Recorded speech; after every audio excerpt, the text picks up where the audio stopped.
Hi అండి. Welcome to Ramya's kitchen. ఈరోజు మనం చాలా సింపుల్‌గా చిక్కుడుగాయ టమాటా కర్రీ ఎలా ప్రిపేర్ చేయాలో చూసేద్దాం.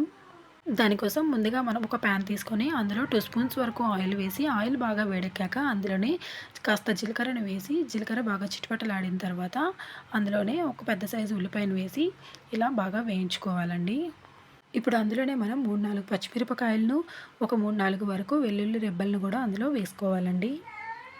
ఇప్పుడు ఒకసారి మనం వాటిని బాగా కలుపుకోవాలండి. కొంచెం ఆనియన్స్ కలర్ చేంజ్ అయ్యేంత వరకు వేయించుకొని, అందులోనే 4, 5 రెబ్బల వరకు కరివేపాకును కూడా వేసుకొని, ఇప్పుడు బాగా క్లీన్ చేసి పెట్టుకున్నటువంటి ఈ చిక్కుడుకాయలను కూడా అందులో వేసేసుకోవాలండి. ఇప్పుడు వీటిని కూడా ఒకసారి మనం బాగా కలుపుకొని, ఇప్పుడు మనం మీడియం ఫ్లేమ్‌లో పెట్టి మూత పెట్టి ఒక 5 నిమిషాల పాటు మనం ఉడికించుకోవాలండి. చూసారు గదా! ఈ విధంగా మనకి చక్కగా ఉడికిపోతుంది.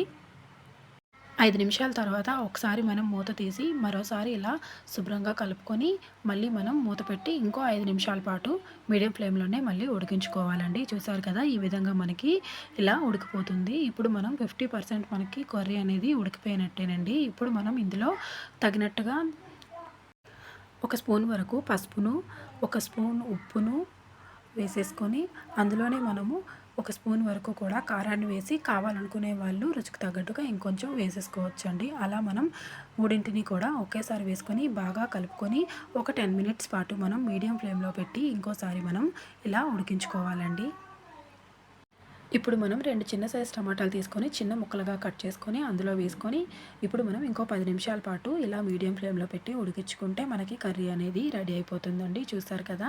ఈ విధంగా మనకి కర్రీ అనేది రెడీ అయిపోయింది. ఇప్పుడు మనం అందులో కాస్త కొత్తిమీరను యాడ్ చేసుకొని స్టవ్ ఆఫ్ చేసి సర్వ్ చేసుకోవడమేనండి. ఇంతేనండి, చాలా సింపుల్‌గా మనకి చిక్కుడుగాయ టమాటో కర్రీ అనేది రెడీ అయిపోయింది. చూసారు కదా! మీకు నచ్చినట్లయితే మీరు కూడా ఒకసారి ట్రై చేయండి. మన ఛానల్‌ని ఫస్ట్ టైం చూసేవాళ్ళు సబ్స్క్రైబ్ చేసుకోవడం మర్చిపోవద్దు. Thank you for